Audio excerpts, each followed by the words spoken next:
A crime scene. But not a real one. It's part of the AfterSchool KidzScience Crime Lab Science Kit. A robotic dinosaur is missing from a science museum. In session 1, children discover this evidence left at the crime scene.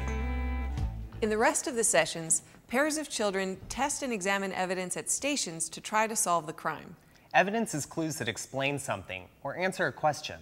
The learning goal is for children to learn about evidence. They think about how it's used to make explanations. The kids test evidence to learn more about it and how it might relate to the missing robotic dinosaur. Different evidence can support different explanations, but often one piece of evidence is more convincing than another. So what did we find? There are some interesting footprints. A paper towel with a stain on it, an envelope, some threads.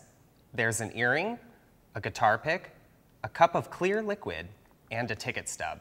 So based on this evidence, what do you think happened? It's hard to say. Maybe the thief plays guitar.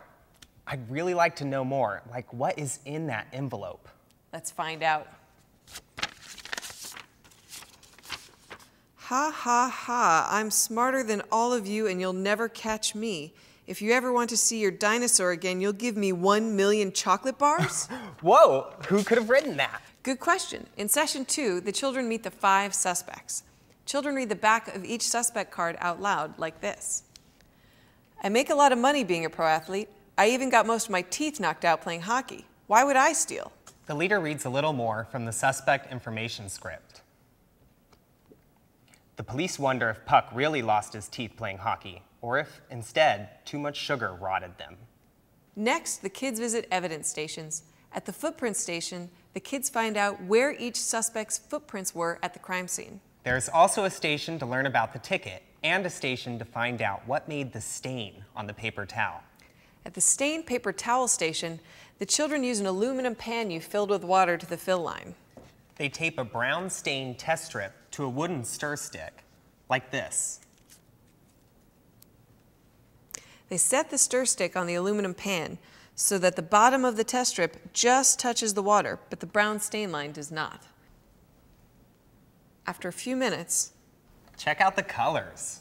As the water moves up the test strip and through the line, it separates the mixture into the different colors that make this brown marker line. This test is called chromatography.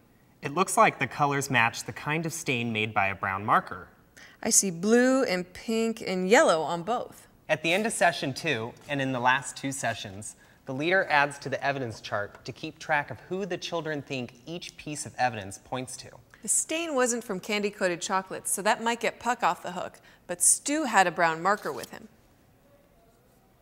In session 3, children work in pairs to run another chromatography test to find out which pen type wrote the ransom note. It's the same test as with the brown stain, but this time they test a strip from the ransom note and compare it to test strips from 3 different pens the suspects owned. The kids should label each test strip with a pencil so they don't get mixed up. In session 4, the kids go to stations again.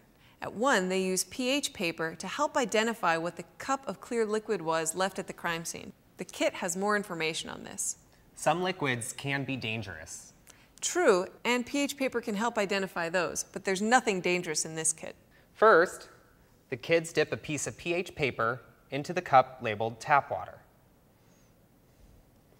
Then they compare the color of the pH paper to the colors on the pH scale card. This shows how acidic or basic the tap water is. They do the same test with the crime scene liquid and liquids that other suspects had. At the end of sessions 3 and 4, the leader updates the evidence chart. The kids think and talk about what they think the evidence means. It's up to the kids to decide who they think is guilty, based on the evidence. The leader never gives an answer. This keeps the mystery alive, so the kids want to keep thinking about it. And it's more realistic. Juries are never told the right answer. They have to base their ideas on evidence, like scientists do. So different groups could decide on different answers at the end. Yep. And if a group decides that they can't decide, they may decide not to decide. Sometimes that happens in real cases.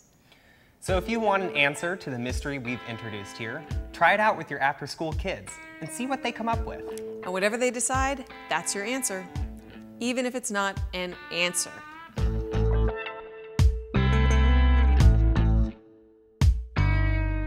Funding provided by Oracle, the Noyce Foundation, the S.D. Bechtel Jr. Foundation, the David and Lucille Packard Foundation, and the Stephen Bechtel Fund.